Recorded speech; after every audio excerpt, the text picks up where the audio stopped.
The new Boost Mobile network is offering unlimited talk, text, and data for just $25 a month for life. That sounds like a threat. Then how do you think we should say it? Unlimited talk, text, and data for just $25 a month for the rest of your life? I don't know. Until your ultimate demise. What if we just say forever? Okay. $25 a month, forever. Get unlimited talk, text, and data for just $25 a month with Boost Mobile forever. After 30 gigabytes, customers may experience slower speeds. Customers will pay $25 a month as long as they remain active on the Boost Unlimited plan. Ryan Reynolds here from Mint Mobile with a message for everyone paying big wireless way too much. Please, for the love of everything good in this world, stop. With Mint, you can get premium wireless for just $15 a month. Of course, if you enjoy overpaying, no judgments, but that's weird. Okay, one judgment. Anyway, give it a try at mintmobile.com/switch. Upfront payment of $45 for 3-month plan, equivalent to $15 per month required. Intro rate first 3 months only. Then full price plan options available. Taxes and fees extra. See full terms at mintmobile.com. Thumbtack presents the ins and outs of caring for your home. Out. Indecision. Overthinking. Second-guessing every choice you make. In. Plans and guides that make it easy to get home projects done. Out. Beige on beige on beige. In. Knowing what to do, when to do it, and who to hire. Start caring for your home with confidence. Download Thumbtack today. Yes, hi. There's been a slight misuse of the substance. A few extra hours were accidentally used, causing an alteration. So I'm just looking for the procedure to reverse it.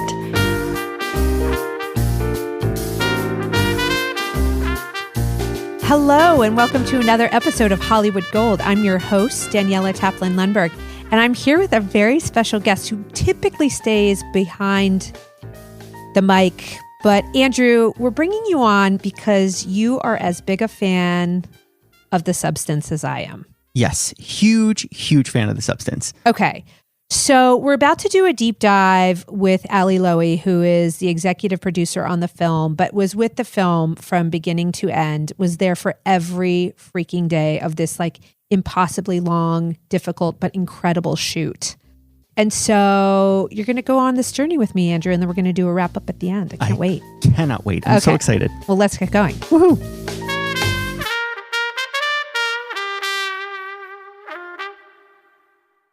So Allie Loewy, we're going to dive into The Substance. And I've been doing my research and I love the movie so much, but it feels like it was not an easy movie to make.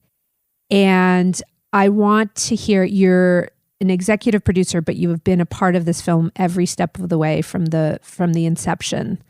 Yes. So I want to really do a deep dive and I want to hear your first memory, your first meeting with Coralie, how this came to be, and just I'll pepper you with questions along the way, but we are so excited to hear the tale from your lips. So what is your first memory? Well, I'm going to make a slight correction in terms of having been there from the inception, because Coralie really is the only one who was there from the inception, since she wrote the most detailed script that I've ever read in my life. So it came to you as a script? Yes. Okay, got it. So my first memory, though, is meeting Coralie after she made Revenge. And at the time, I was working with a producer named Lorenzo de Bonaventura, and we had both loved Revenge. And Coralie came to LA to do all those meetings. And I want to say I was 8 or 9 months pregnant at the time, too. So, and I speak French. So I feel like it was a memorable meeting in Lorenzo's office. And did you take the meeting in French? Like, did you speak French to her during the meeting? Lorenzo was in the meeting as well. So I don't think there was too much French, but probably a little bit. I wanted her to know. Enough to know, like, you could be sisters, like you could be spiritual sisters. Okay. Yes. So then cut to, and she said at the time, I think everyone was trying to figure out what to send her, and how to work with her. And even then, that was in 2017, I would say. She was already saying, I have an idea for my next movie and I just need the time to write it. And when I have something ready, I'll share it. So Cut to like 2 years later. At this point, I'm working at Working Title, and during really it was shortly after the start of the pandemic, a script landed in our inboxes along with an 80-page lookbook, a very, very detailed lookbook that we're about to put online, by the way, so you guys can all see it. Storyboarded illustrations or just other visual references from other movies? They were visual references, so there were a lot of photos, like Alex Prager photos, if you know who she is. I mean, it was so interesting. There were the eggs. There were a lot of like, really shiny lips, sexy bodies, then a lot of grotesque. Some of them were drawings. It was very, very representative of the finished film. And I'd never seen an 80-page lookbook accompany a script. And the script itself was also just so detailed, all the things you're not supposed to do. Tons of things capitalized, so much stage direction, 140 pages, just a very, very long script. So that lands in our inboxes, and that was really the beginning of the substance, because at that point, it was a question of like, can we can we get this crazy movie made? I just watched a little piece, like a 15-20 minute piece that Coralie sort of narrates about the making of. Yes, the BTS. Yeah, it's 30 minutes, I think. It's incredible, but she is so expressive and like speaks with her hands, and like just observing her on set, she is like acting out exactly how she wants something to be enacted. Mm. And is that her just 100% the time? Like, is that who she is just in any meeting, any room? No. So what's interesting is that the first time I met her, with Lorenzo, like she was so kind of unassuming. She's very sweet. She's very funny. She is quiet's not the right word, but she's not like a giant extroverted personality at all. There's just so much going on inside of her. But on set, she absolutely was like that all of the time. And going back to the script, the thing that was really clear in reading it, and I had never had quite this experience reading a script, she had basically made the movie already. Like, she had made it, and the script was her explaining. It was the blueprint, but not the way a script normally is a blueprint. It was just exactly like, this is how it's going to be. Yes. And there was obviously some room for collaboration with various HODs, with actors in the film, but it was very fully formed. And that's, I think, because she took nearly 2 years to write that script. So you get it at Working Title. I'm just going to go out on a limb, Ali, and say this is not a traditional Working Title film. It feels like a real departure. Were you obviously the champion of her? Did you feel like you had to sell the team on it, or was everyone immediately on board for how talented she was and what a departure this would be? Because it must have read so boldly on the page. Yeah, I would say that. So Eric Fellner was primarily who I worked with on the film, and Tim was supporting as well. But, I was primarily working with Eric on it. He was 100% sold on Coralie as a director. I had sent Revenge when I started there. He loved it so much that he went to Paris to have lunch with Coralie, and she said the same thing to him as she had said to me, that she was writing the script and she would send it when she was ready. And he, similarly to me, really, really wanted to work with her. When this script came in and he read it, I think there was, of course, some hesitation. As you said, it's not the typical Working Title movie, but I made the case that in some ways it was, because they were also the home of directors like Edgar Wright, and really started as his home and nurtured him as a filmmaker. And I felt like a big mission of the company was to support exciting emerging filmmakers. So from that point of view, it did feel like quite on brand. And that was definitely part of my angle.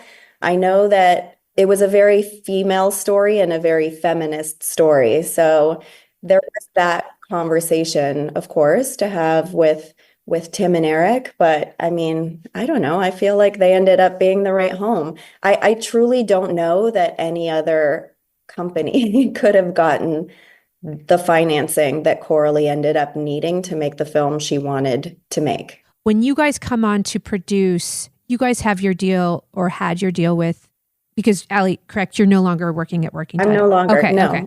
Yeah. So, but I'm no longer there. you had your deal at Universal. How does that work in terms of greenlighting projects that you guys are producing? So Working Title is a production company, not a financier. But it's a production company with a lot more infrastructure than we're used to with production companies, at least in my experience. And I've now worked at, I don't know, maybe 5 production companies, all studio based. But Working Title has a much bigger office, a physical production department, business affairs.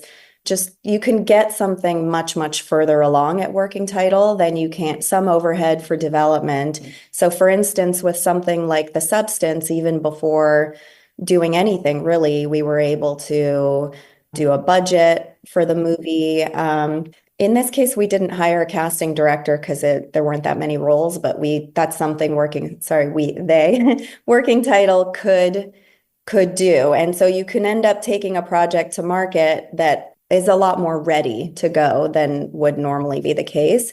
So Working Title has a first look deal at Universal, and that just is a very standard first look deal. Everything that company wants to do goes to Universal first. They say yes or no, and you move on from there. So in the case of The Substance, Coralie was a director who was very much on the radar at Universal, and I was quite excited that we were able to say, hey guys, like we have her next project, like here, we got it and we're bringing it to you and we know you want to work with her. Ali, let me just stop you for a second, because Coralie was someone who had come out to LA and met with a ton of potential producers and partners. What do you think it was about you that she kind of trusted and decided to like partner up on this for? I can't speak to any of the other meetings that she took on the project, and we actually have never really talked about that too much. But I think that I know, at that time when she sent us the script, it was very much a Zoom only time, really. And we did a very long Zoom and, expressed our passion for the project and gave her more of a sense of how the company works. And then she loved the meeting, but she felt like she needed to meet in person and have certain conversations in person before she could proceed.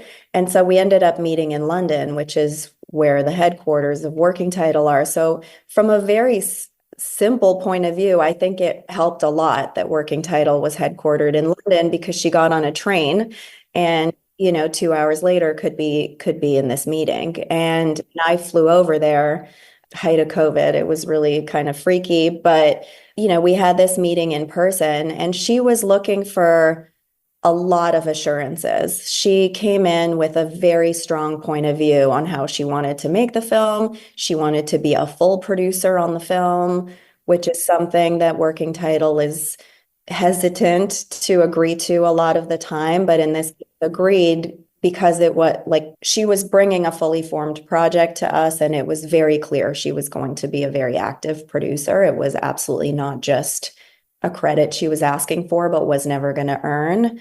And she was already saying things like, I want final cut. She was very aware that she was going to shoot actresses naked.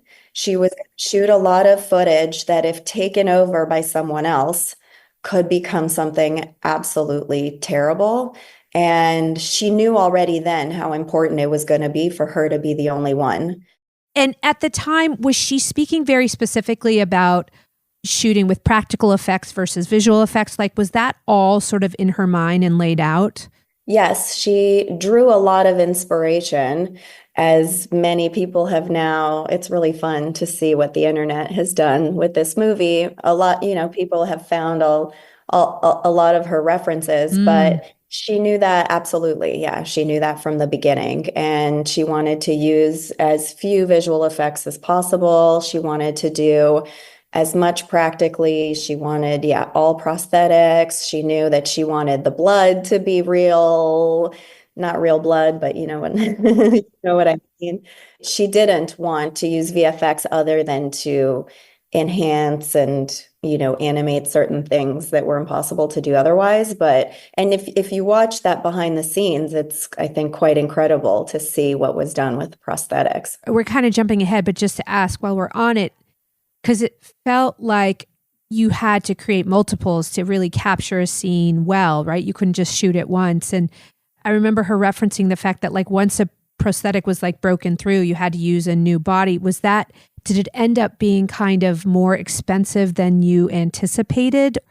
Or was it actually simpler and cheaper because it was all physical and not visual effects? I think because, well, for sure, I think cheaper to not do it through visual effects. And I would argue it probably looks better.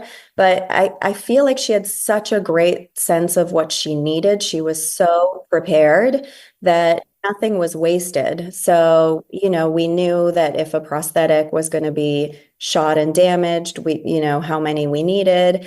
I think it's in the BTS that you can see that, but you know, she even had the framing already in her head. So when they were building the prosthetics, she knew exactly what would be in the shot and then what wouldn't be in the shot. So if it was a body, the detail only had to be done up to a certain point, and then the rest of the legs could be, you know, a big chunk of whatever. I mean, it is quite amazing. It did end up being quite efficient, even though, yes, so many of those prosthetics, you know, Margaret's breasts in the film are also a prosthetic, and all of it was you know, there was no wasting of any of that. While we're on it, I'm just going to go with this, like we're doing a little freeform, and then we'll come back to how the hell you got this financed. But while we're on it, you know, I think that the thing I noted, and even in watching interviews with Margaret and Demi, particularly early day interviews, it's like, I find that like as a film gains success, the cast and the filmmakers, everyone becomes looser because it's like, it's a success. It was all for a reason, you know? But early Toronto interviews, I sort of felt like Demi and Margaret were sort of still holding up back on how extraordinary the process was and how difficult the process was, you know, and then you cut to now and Margaret's like, my face was all fucked up, so we couldn't shoot the last shot because I had so much acne and like all. Can I take a moment to just say that no one had any awareness of that? I heard that in the podcast, and that was news to us. And oh my God, are you serious? We did not change shot design based on that. So I was a little bit confused by that. So Okay, good. You're the actual source. What happened afterwards, and I think she did go straight into, I mean, I know she went straight into several other movies. So sure, there was an effect on her skin. And I mean, I know there was a lot of lingering psychological effect from doing this movie, but that part I wasn't sure of because, yeah, none of that was articulated at the time. No. But I guess my question is, you know, and I've been talking a lot to filmmakers about this, and I had a podcast with Nancy Myers a few weeks back, and she had gone a month over on The Holiday. Well, she goes over on every movie, but we were talking about The Holiday. I was like, how do you have the courage to stand up to everyone who just wants to end it? And I'm making assumptions, so I really want you to tell me the tale, but I just feel like I heard it was a 100-day shoot, an extraordinarily long shoot. How do you sustain going for that long? And I've never shot that long, Allie, but how do you get through those very tough moments where there's hours of prosthetics, difficult scenes, endless work where it requires such precision? Like, just tell me a little bit about that process, because it just, on the face of it, seems impossible. I cannot believe you guys did it. There's no secret, really. It was very difficult. It was very challenging. I think part of it was that Coralie tried to explain every phase of the shooting and how things were going to be ahead of time to everyone as much as possible. So for example, typically, in my experience at least, actors will come for prep 2 weeks before you start shooting, but she asked Demi and Margaret to come 6 weeks before Wow. we started shooting. And some of that time was, Margaret had to learn very complex choreography, things like that. But a lot of that was Coralie wanted to be explaining to them how she was going to be shooting the bathroom nudity with the two of them, all the prosthetics work, all of that. So it was a lot of conversation to try to just prepare them both as much as possible. For Demi, I would say that she's just such a zen, calm person. And I don't think she'd ever done that level of prosthetics, but by the time we got to that point in the shoot, she seemed very prepared mentally. So she could sit in a chair for 7 hours and just go someplace else and almost meditate but it was very hard. It was really, and it was tense sometimes on set. I think once you've been sitting in a makeup chair for 7 or 8 hours, Then you have to go give the performance. Then you have to go deliver the performance of your life, obviously. yeah. And if specifically for Demi with the prosthetics, I would say that she has two main prosthetics looks. We call them Requiem, like Requiem for a Dream is the kind of half, body aging, and Gollum is the one at the end. And those are, some really intense very physical, very intense moments in the movie. So it was definitely not easy, but it's interesting because Demi's done so much physical acting in her career, and this was a very physical performance. So I feel like she was kind of perfectly prepared. Come on, they're gonna love you so much. Come on. Come on. You're the only lovable part of me. You have to come back. You have to come back. Come back. The new Boost Mobile network is offering unlimited talk, text, and data for just $25 a month for life. That sounds like a threat. Then how do you think we should say it? Unlimited talk, text, and data for just $25 a month for the rest of your life? I don't know. Until your ultimate demise. What if we just say forever? Okay. $25 a month, forever. Get unlimited talk, text, and data for just $25 a month with Boost Mobile forever. After 30 gigabytes, customers may experience slower speeds. Customers will pay $25 a month as long as they remain active on the Boost Unlimited plan. You may want to consider shopping through Instacart this winter if you like watching snow more than walking in it, celebrate soup season, or own several pairs of fuzzy socks. Because staying home means staying warm, and some days just scream delivery. So this season, get everything you need right from the comfort of your robe. Download the Instacart app and get delivery in as fast as 30 minutes. Plus, enjoy $0 delivery fees on your first 3 orders. Service fees, exclusions, and terms apply. Thumbtack presents the ins and outs of caring for your home. Out. Procrastination, putting it off, kicking the can down the road. In. Plans and guides that make it easy to get home projects done. Out. Carpet in the bathroom? Like why? In. Knowing what to do, when to do it, and who to hire. Start caring for your home with confidence. Download Thumbtack today. I'm Sue, and it's time to pump it up.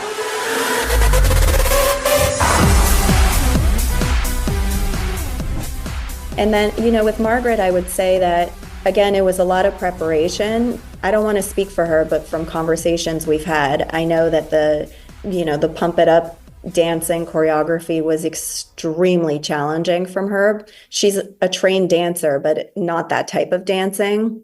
I feel like the sexiness of that dancing was also quite challenging. Just to be in that headspace was really hard, but she obviously was so prepared.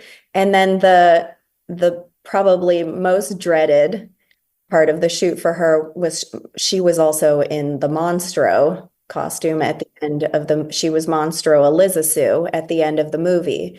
And that was a big conversation, by the way, whether it needed to be Margaret, given how little of her you see. But Coralie, she just knew it has to be Margaret because there was going to be so much performance captured in the eyes and in her Oh face, my God. all of that. But with that, we went to the Monstro suit ended up being built in London. And it was designed by Pierre-Olivier Bersin. Uh, but yeah, it ended up being built by this wonderful couple in London, Lou and Dave. And we went over with Margaret to London to try stuff out. So she definitely had, she did fittings, she put the teeth in, just all of that. So she had a real sense of how uncomfortable it was going to be. And once it was built, how long did it take for Monstro to be put on her completely to shoot? It was less long than Aging Demi for the end of the movie. I think it was maybe 4 hours, maybe 4 to 5, because it was Simple a lot 4 to of 5. part of it was a suit and it was big pieces going on her as opposed to doing everything in stages. How do you find yourself navigating those waters? Because producer to producer, when you're feeling the angst of all the people and you're wanting your filmmaker to get what they need, you're feeling your talent getting tired and stressed. How did you find yourself on those days? Like, was it every one day at a time? It was really hard. It was really hard. I grew up in Montreal and I went to a French school, so I speak French quite well, but I had never worked in French. But I feel in a way I was kind of uniquely suited to be 100% there because I was coming from LA working for, a British production company, but I spoke the language there. But working with French crew already, just a different experience. There is kind of a different attitude that you're adjusting to. Tell me. Well, I mean, I'm just totally generalizing. We had an amazing crew, so it's not So talented, obviously. So talented and so incredible. And in the end, everyone really collaborated to solve every single problem. But I feel like in the US in particular, we come much more from a culture of working nonstop. They're kind of our maybe I'm not saying and either way is good or bad, but it was a different way of working. And then you had these American actors who were plunged into this, and I think they seemed mostly quite like they seemed to love the crew, so that was kind of great. But in general, it was just very long, and each section of the movie, whether it was, okay, we're shooting in the bathroom for a few weeks and there's going to be tons of nudity, or now we're shooting in the kitchen with the cooking, and that, all these sequences were kind of their own beast to tackle, and they all had a different level of intensity because the nudity has just as much intensity as the prosthetics do. Yeah, one day at a time. That really is the only way to do it, and one problem at a time. Right. Well, and Coralie is a great problem solver. I give her a lot of credit for she had access to she always had access to someone who could solve an issue we had. For example, one of our really big projects to figure out was that billboard that's a character in the movie, really. And we knew that was going to be a huge design element to figure out. And we were having trouble finding someone to execute that the way Coralie had in her head. We had a lot of references, American Apparel ads, those kinds of things, but we were really struggling to nail that. And Coralie just happened to think of a graphic designer she had worked with years ago who was based in LA. So I reached out to him and he ended up designing that. It was like a little project while we were shooting, by the way. It was so hard to get that right, but he ended up designing all of the billboards in it. Brilliant. Yeah, she knew the guy who ended up designing all of the fonts for the movie, which I think is, one of the elements a lot of people seem to really appreciate, the packaging. And so many of these people just came from her own network of people that she'd worked with in the past and remembered, I think this person is going to be brilliant at solving that problem. Oh, that is so great. So speaking of the billboard and just like the iconic nature of that apartment, and when I learned that you guys had shot in France, I was like, no way. I mean, it had a vibe of Hollywood in LA while not being recognizable. And I loved that. How did you guys decide to shoot in France? Was that always the plan? Like, walk me through that a little bit, and then building that apartment with that sort of iconic backdrop and how you did that. So that was always the plan. We knew that the tax incentive in France, it's a 40% tax incentive, was going to make it very hard, to shoot anywhere else. And I know there's a lot of conversation now around finding ways to make LA more appealing to producers and to productions, which I really, really hope we can figure out doing, because I've only shot in LA once and it was incredible to shoot at home. But I think for Coralie, she also knew it would be much easier on her to shoot in her hometown with a French crew and then with that tax incentive. She was never that interested in the realism of LA. She wanted to capture a feeling more than something that was very accurate. So before we started prep, Coralie came out to LA. We did a few meetings here. And we kind of went on a little mini scouting trips, like just scouted a few different locations. And I always felt like there's an apartment building that I think people in LA know quite well called Sierra Towers. And that apartment building is in the Hollywood Hills and has those kinds of views. And there was an apartment for sale on one of the top floors. And so I got us in there to visit that apartment. And I feel like that was a lot of inspiration for the view. There's no balcony really in the apartment in our movie, but it still had like a little bit of that feeling. And then the rest of it was a vibe that she had, in her mind. And then the backdrop of the apartment is we took that photo in LA and then just had that printed on a soft drop, and thought we would need to use VFX to animate it a little bit. And in the end, it just worked how it was. It really did. It really did. So had Coralie, she wrote it specifically to be set in Los Angeles though, or is that more of like a metaphor, like a symbolic notion of LA? It's set in LA, but I think she wanted it to be set in the LA of your imagination. So that's why the palm tree is so symbolic for her. And the exteriors were shot in the south of France. A lot of it was shot in Cannes. So a lot of the palm tree images are just turning the camera up at the sky to crop everything else out and just focus on the palm trees. Or when Margaret is walking along this pink wall, I think people know there's a pink wall-ish, in LA. It was sort of close enough, but that was actually just in front of the Carlton being renovated. And, I think for Coralie, it was all like, it's close enough and it doesn't have to be exactly real. Because for me, when I watch it, it doesn't feel like LA really, but. Was Demi always in her head? No. Okay. Talk to me about that process. Yeah, I don't know that someone was in her head, but I think Demi wasn't so much on her radar because she hadn't been working that actively at that point. And so I wouldn't say she was even on, in our initial conversations. Did you get that green light without either of those ladies being cast? I think by the time the studio fully said yes, they were both in the mix and they were both cast. Because while we were having all these various meetings, we were doing the casting, and a lot of actresses started raising their hands. So we knew we would have a combination of two good actresses, but because they are one in the film, there was a question of how much physical resemblance did we need between the two actresses that we cast. And so a lot of the way that it was being thought of was in pairings.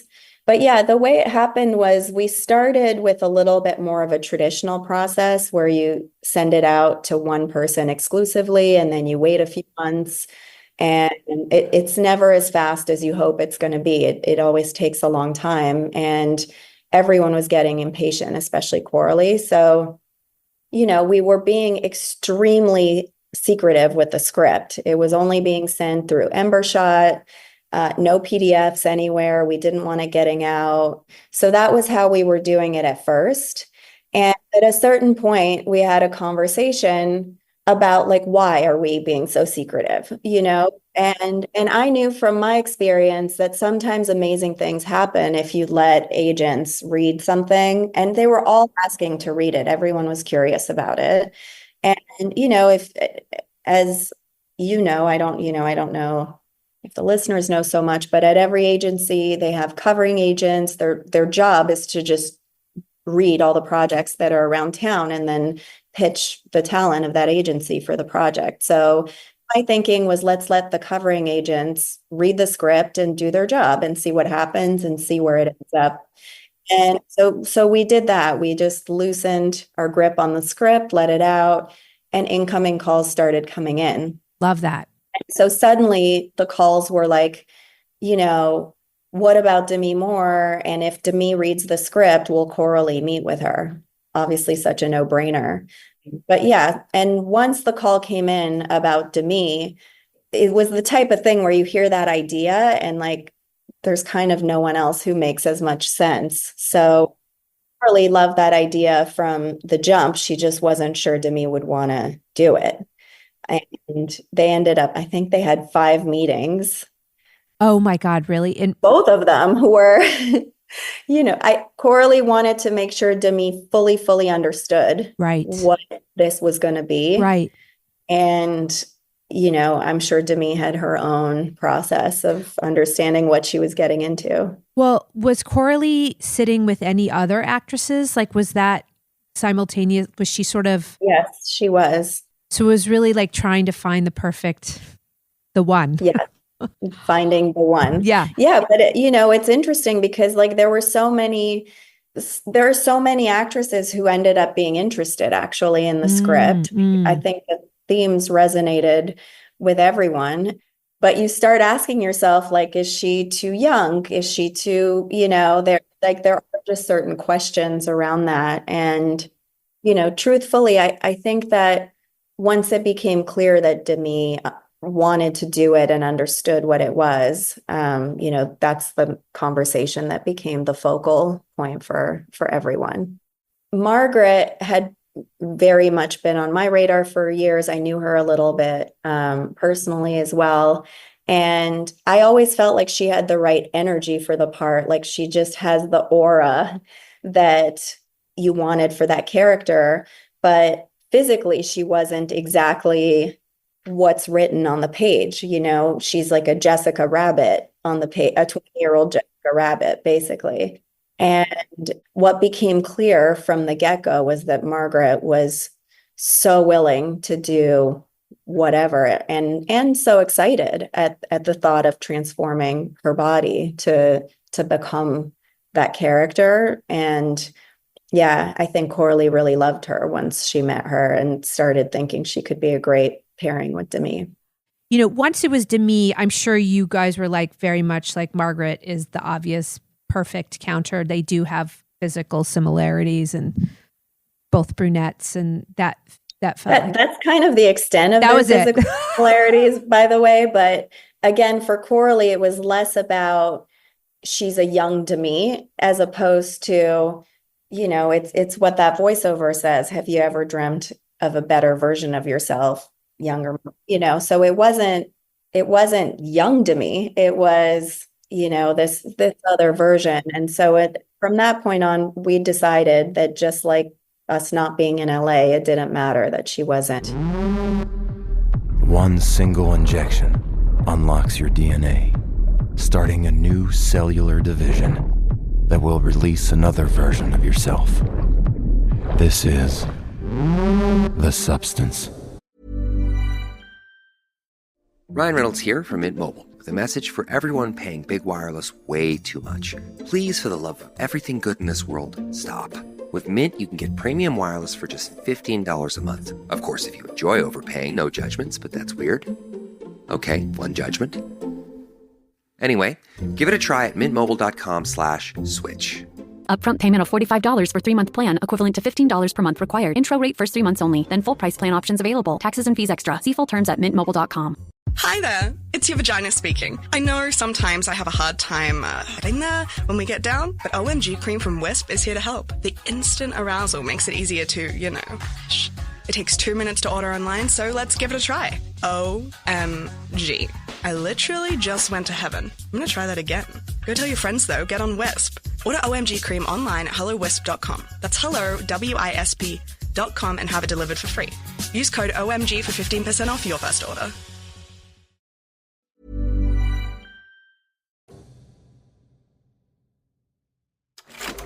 So smile! That's what we want tonight! Pretty girls should always smile! Well, just to finish the casting, I feel like maybe worth mentioning that we orally initially cast Ray Liotta to play Harvey, and he unfortunately passed away when we were in prep. So that was really, really tragic, and ended up opening the door to casting Dennis Quaid, who I think was so unexpected in that role. This was so different from anything he had done before. And he ended up, by the way, having the best time ever. He could pop in. Not a hard shoot for him. He was so game.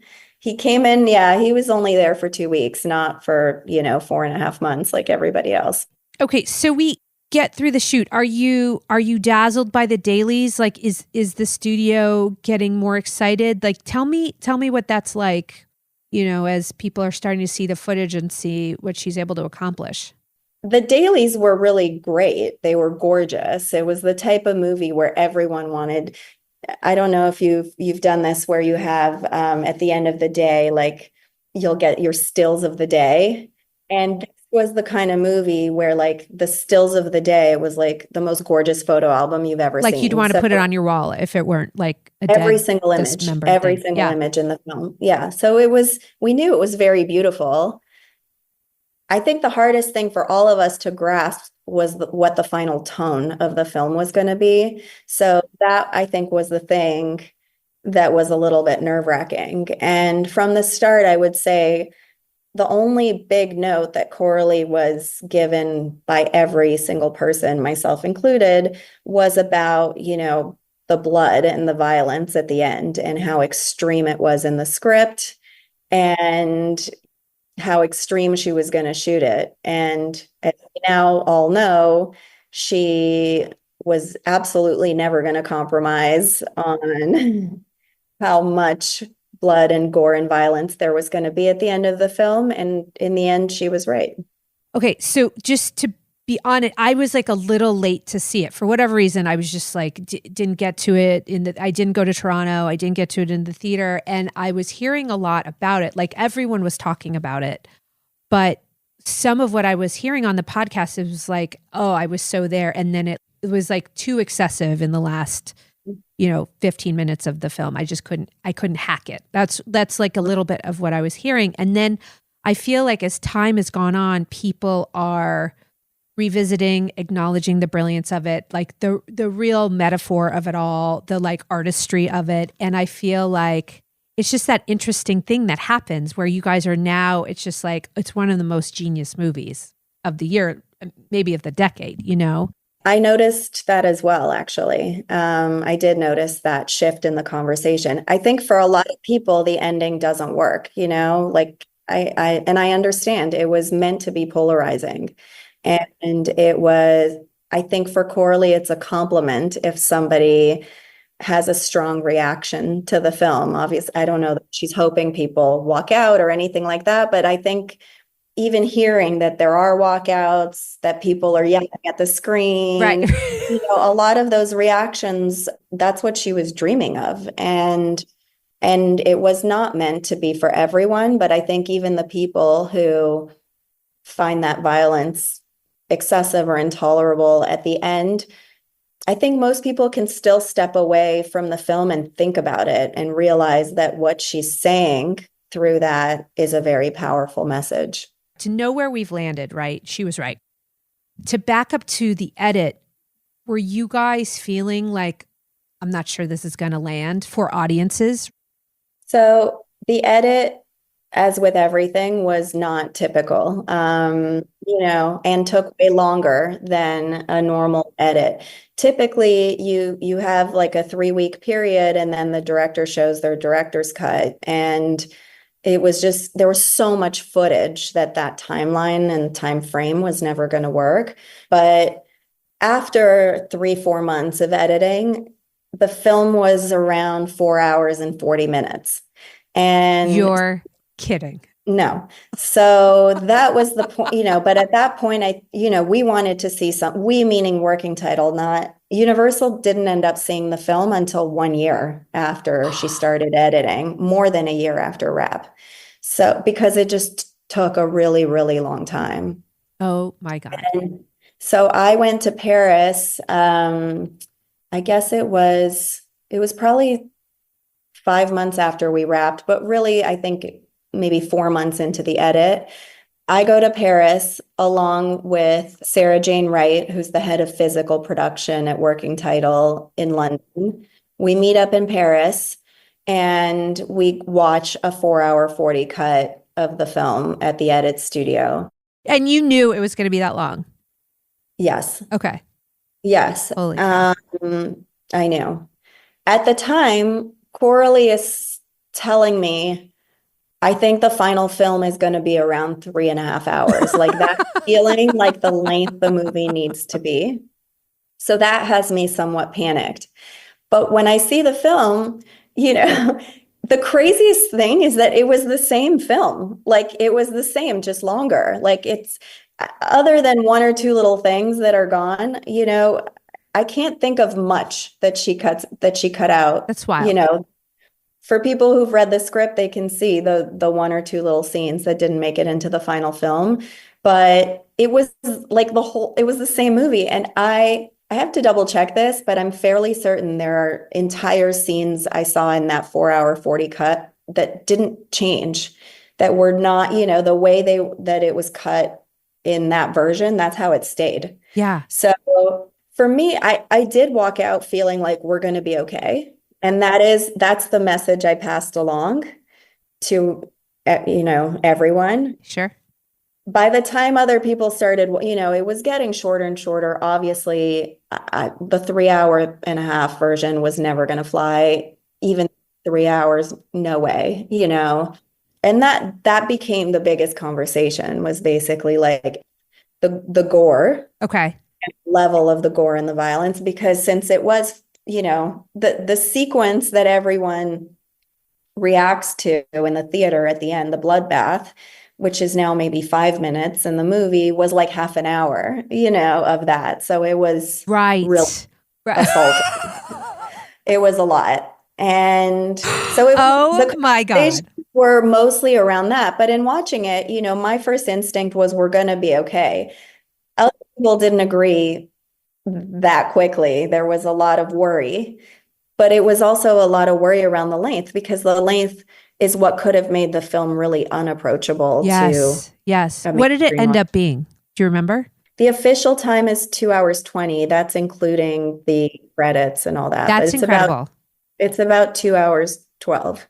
What did Universal do when they saw it? It was very straightforward. The movie was just not for them. It was, I think it was very clear to them that this was the work of a filmmaker with a very strong vision, an auteur filmmaker. And they said, like, we could go through a whole process to try to find the version of this movie that would be a Universal film, but it's very clear to us, like a film we'd release alongside Fast and Furious, or, but it was clear to them from watching that cut that would go against Coralie's wishes and her vision. And you'd end up with a movie nobody was particularly excited about. Right. So the conversation shifted quite quickly to finish the film, and then we'll figure out what to do with it, meaning, we'll sell it. I just love these success stories because it's like, I'm sure you were not psyched about that, or how did you guys feel? I think it was really hard for Coralie. I think she hoped that when they saw the film, they would, that they like it. She talks a lot about like the movie is so personal, and I think every time she shows it to someone, especially the first time she showed it, it's a very vulnerable experience, and in a way that the movie is like her monster that she's exposing. And of course, like nobody likes to hear no. But at the same time, we could understand why. I mean, the movie is so out there. We could totally understand why. It felt completely miraculous that Universal had agreed to do it in the first place. And I just kept trying to focus on the fact that them saying yes is why we had the $18 million to make the movie in the first place. They allowed that to happen. So would rather focus on that. It exists at that price only because they agreed to do it. And in the end, them saying like, just finish the film, she did have the final cut, but at the same time, like she just suddenly had all, other than you can't have more money, you have to stay within the budget, she had total freedom, total creative freedom, and finished the film exactly how she wanted it. And Cannes was always kind of that deadline. It felt like the editing phase could go on forever were it not for the Cannes. These festival deadlines, it's true. They like force something to be done. Okay, so I'm dying. So were you sort of tasked with going to sell ultimately worldwide rights or just the domestic rights? Worldwide rights. Okay, yeah. Okay, unbelievable. And yeah, so what happened is that we submitted the film to Cannes, and when you submit to Cannes, one of the stipulations is that any film that gets into official competition must have distribution in France, theatrical distribution in France. So it can't be Netflix or a streamer. You're promising that so there were so many risks because we were submitting it to Cannes, without really discussing that too much. We didn't discuss it with Universal. And then the film did get in. And suddenly, Cannes is really expensive. Just the costs around sending people, putting people up, everything about it. And we knew like we needed at the very least to have French distribution in order to not, be in violation of our agreement. So between getting accepted, which I think was 3 weeks before the festival, that kind of started a clock of like, okay, we have 3 weeks to sell the rights to the film. Oh my God. So we could come into Cannes with a distributor. Okay. So who did you sell to? Mubi. We sold it to Mubi. Worldwide you sold to Mubi. Mubi bought worldwide rights. We screened it for a few distributors, and we set up some screenings in New York, LA, and actually London as well, because Mubi's headquartered there. And at that point, I was not even familiar with Mubi, but they came in with the most aggressive offer. We got to talk. So I don't know, like it's hard to describe because there had been a lot of negativity around the film at that point. And although I have to say that when we showed the film to the actresses, which was, not that long. Well, I guess it was when they were doing their ADR, but it wasn't that long before Cannes.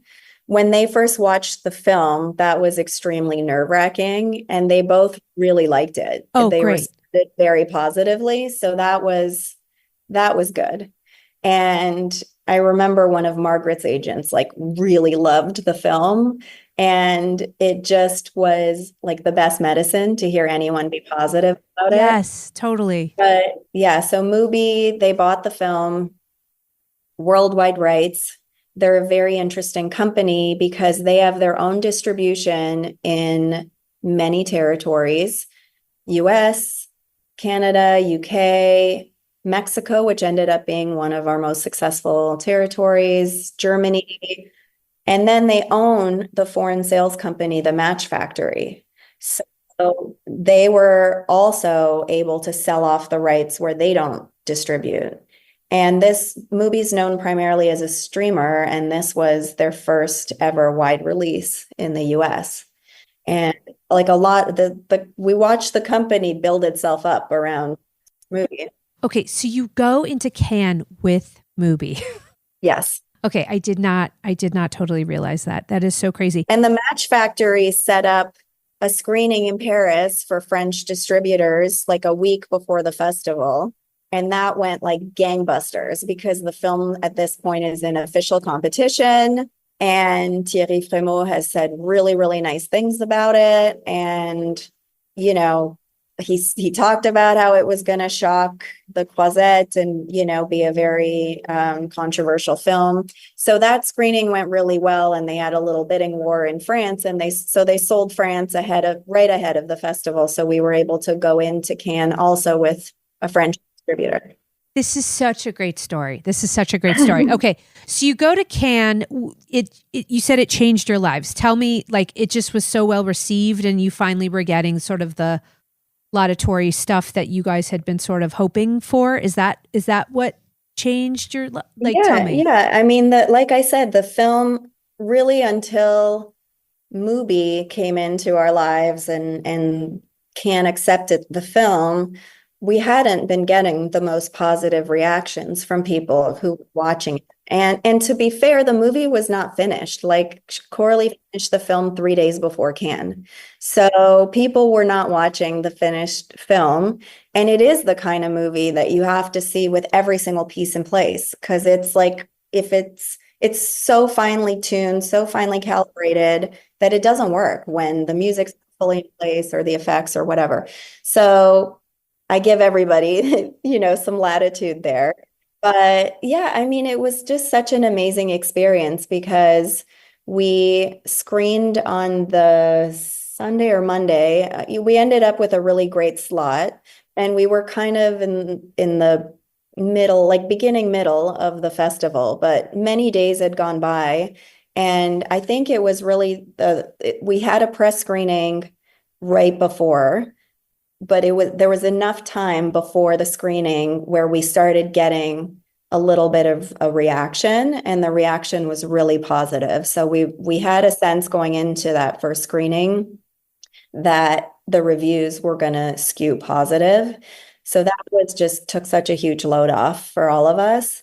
And the word of mouth that really started, I think, from the buyer screenings they did in Paris, you know, started trickling in that the movie was good. So by the time it got to our premiere, like, people in the street kept telling me, like, you have the hottest movie at Cannes. Everyone's talking about it. No, you know, people can't wait to see it. And then we have this screening where people were discovering it for the very first time. It's an absolutely crazy movie if you go in blind. We tried to preserve as much of that in the marketing, by the way. If you go back and look at the trailer, like, we reveal very little because the movie is so much better if you don't know where it goes. Totally. The audience was just so with it, so wrapped. And then we got this 13-minute standing ovation at the end. That time in the festival was the longest standing ovation. So yeah, it just couldn't have been received better. And then Coralie won the best screenplay prize. And it felt like, yeah, the beginning of this positive part of the journey. The new Boost Mobile network is offering unlimited talk, text, and data for just $25 a month for life. That sounds like a threat. Then how do you think we should say it? Unlimited talk, text, and data for just $25 a month for the rest of your life? I don't know. Until your ultimate demise. What if we just say forever? Okay. $25 a month, forever. Get unlimited talk, text, and data for just $25 a month with Boost Mobile forever. After 30 gigabytes, customers may experience slower speeds. Customers will pay $25 a month as long as they remain active on the Boost Unlimited plan. Check engine light on? Take the guesswork out of your check engine light with O'Reilly Veriscan. It's free. Ask for O'Reilly Veriscan today. O'Reilly Auto Parts.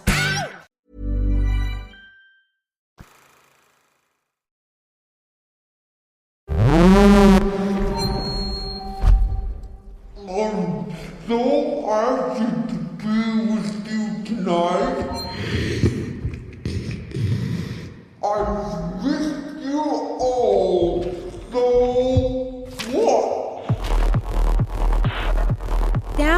jump to the past 5-6 months because I feel like every step of this adventure has been, you could not have predicted it, right? Like now you're here, you're nominated for 5 Oscars.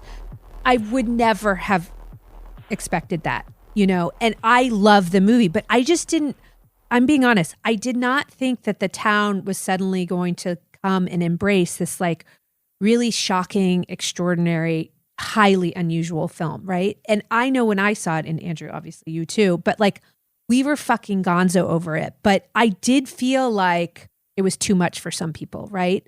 And, a little bit of our town is still like quite traditional in some ways, of our industry. And so I want to sort of talk through, from the release in Toronto, after Toronto to today, like just talk me through your observations of how it's gone and how you guys have pivoted and trying to meet the moment, and just what are your impressions? Well, I agree with you that it is surprising, that it has 5 Oscar nominations.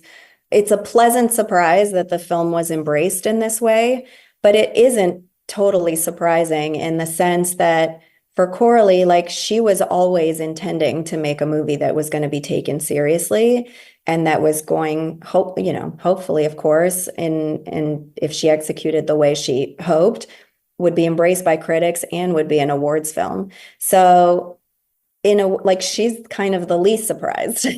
She's like, I fucking worked for this, man. Yeah. It wasn't like, oh, I made this movie, purely to be seen by audiences and then, not to go on that journey. I think that kind of was actually in her grand plan, which I give her so much credit for the belief she has in herself, and in what this film was going to be.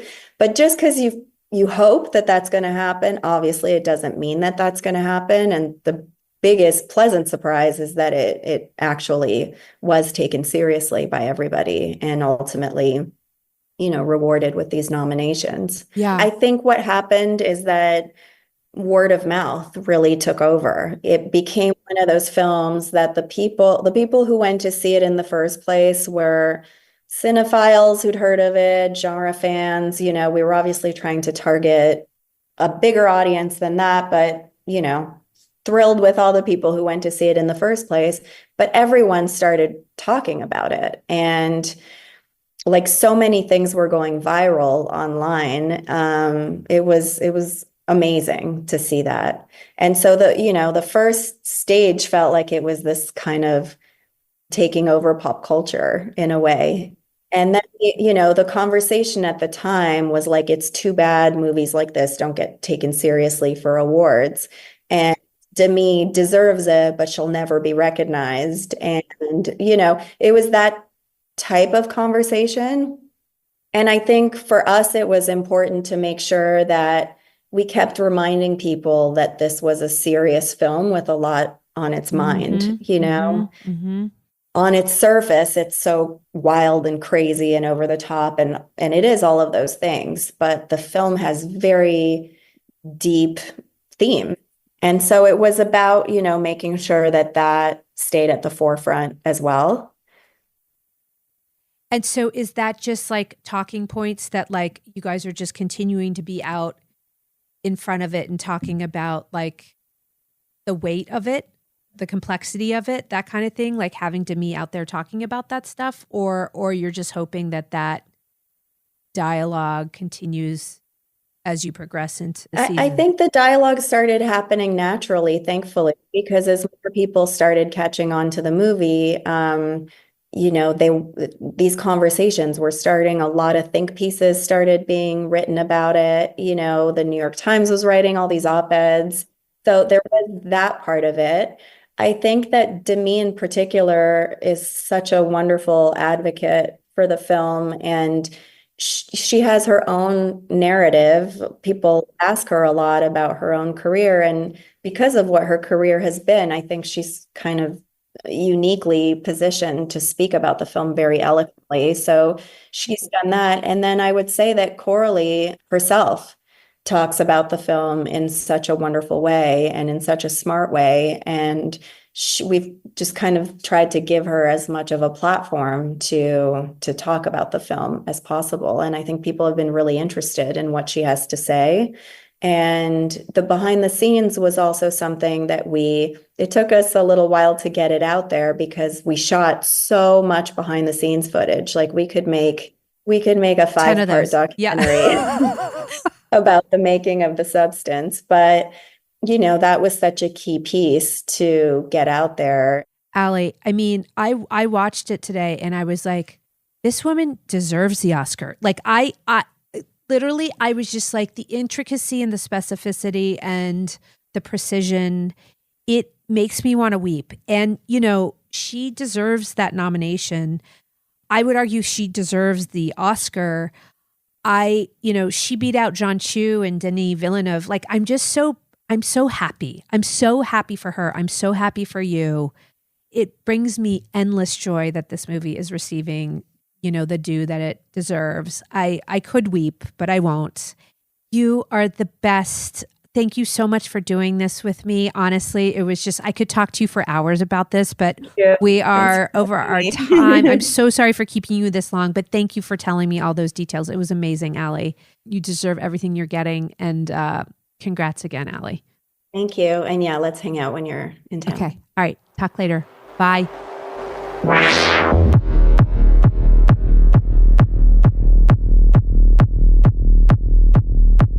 Okay, Andrew, first of all, I love that Allie Loewy so much. She gave us such good scoop on this film. It made me love the film more to know what a specific, strong, intricate filmmaker Coralie is. And it actually made me think that she deserves the Best Director Oscar. I completely agree with you. I think back on the Oscar recap episode when Riva said that this could win Best Picture, I think the Oscars sometimes, they can't nominate like Avengers Endgame for Best Picture. So they do an Everything Everywhere All at Once. And that's like the artistic form of the superhero movie. And that they can award. Yeah. They don't usually award horror movies, but The Substance falls into that artsy horror movie that I truly believe hits all the right marks in that same vein, that it really is the perfect horror movie. You're bonkers. Are you doubling down on the Substance winning Best Picture? Doubling down. Let's go, Substance fans. And then I want to see the 4.5-hour director's cut. Oh my God. First of all, that's the kind of thing that like makes my heart stop. Like hearing that a cut from a director is 4.5 hours. As a filmmaker, as a producer, okay, we're going to have to get this to around 2 in order to put it out in theaters. Like no one's going to buy this movie at 4 hours or even 3 hours. Mm-hmm. And so things like that truly give me like the sweats. But Allie just handled it in stride. And it was so clear that Coralie was so clear in her vision and probably knew what needed to be done. But I too would like to see the over 4-hour version of this film. Maybe not the 30 minutes of the blood scene at the end. Like, I think I'm good without that, but I think that was probably the right place to cut. For sure. Yeah.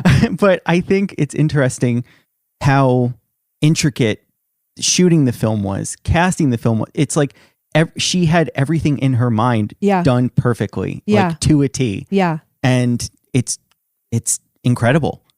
Allie was so like lovely about speaking about this all, but I think of 100-day shoot, and she said, I think it probably even went over that a little bit. That must have been the most difficult experience of their whole lives, and probably of Allie's professional life. And I think of like trying to go through that. And I think it's just so wonderful when you go through something like that and then the film turns out to be as good as this one was. Like, it's all worth it, right? Yeah. And not every painful producing experience is worth it. Sometimes you go through a lot of pain and the film doesn't resonate with audiences. And so, again, I'm just so happy for her. I'm so happy for Coralie. I'm so happy for Demi having this like massive resurgence because she is so talented. It's like the perfect role for Demi Moore. Like, it's like built for her. Yeah. Yeah. And I think that's why it's resonating so well. It's like the substance matter of the film, not to use the film title. Yeah. But I think it fits perfectly for what's going on right now. Yeah. For her as an actress to be able to advocate for it, like what she was saying towards the end, like it's so easy for her to go out and speak on it now because it fits so close to home. Like that Golden Globe speech, everyone is quoting it now. Oh my God, 100%. The popcorn actress line, like she's been given a second chance. It makes me want to weep. I get very emotional about these things. Yeah. And the other thing that I find so interesting, Andrew, about these Oscar films, because it becomes a bit of a horse race. Even since we did the Oscar episode, Emilia Perez has had like a real setback because the lead actress, her old tweets were sort of brought to the fore. And, I think she said a lot of controversial things, and Netflix is officially dropping her from the Oscar campaign. And so that, I think, to me is a signal that like Emilia Perez is going to kind of like fall back in the race overall. There's no way that particular spot doesn't impact the other nominations. But by the same token, I do sort of feel like The Substance has this, maybe it's just on this podcast. Maybe it's just me thinking it's going to win everything. But there is some wind in the sails for the film. And I think the people are like revisiting it and watching it again and realizing like there is so much to talk about and there is so much thought put into this film, and the actual execution of the filmmaking is extraordinary. Horror has, as you know, had such box office success, but it's been neglected. And you've had movies like Midsommar, Hereditary, these artful, smart horror films come out with no recognition. Right. And I think it's time that they kind of realize that this is what's making money. You want to create, like have an award ceremony that's, having people watch. Interesting. Like I'm not a huge horror buff, but as you say that, like I absolutely think this film deserves to be acknowledged. But in my core, I'm just like, horror is not auteur filmmaking, but this is an example of when it truly is, Exactly. And so point taken, I wish them all the best. I'm so excited for them to go to the Oscars and enjoy that evening and just like the cherry on top, Oh God, I hope they win. What everything. A Cinderella story. So good. All right. Well, that was another great one, Andrew. Yeah, thanks for having me. Yeah, thanks for coming on. Is this where I do the wrap up? You do the wrap up. Oh shoot, this is You're gonna be always great. telling us you're always reminding us of what to say. Well, thank you guys so much for listening. Make sure you like, review, subscribe to this podcast. So important, guys. And hey, do you guys know that there's merch? There's merch. There's merch. Make sure you go to staygoldfeatures.com. You're going to want to hit that merch tab. Go get yourself a sweatshirt, a hoodie. Represent the love and for stay Hollywood gold, people. Oh, yeah, and that part. Yeah. Stay gold. Stay gold.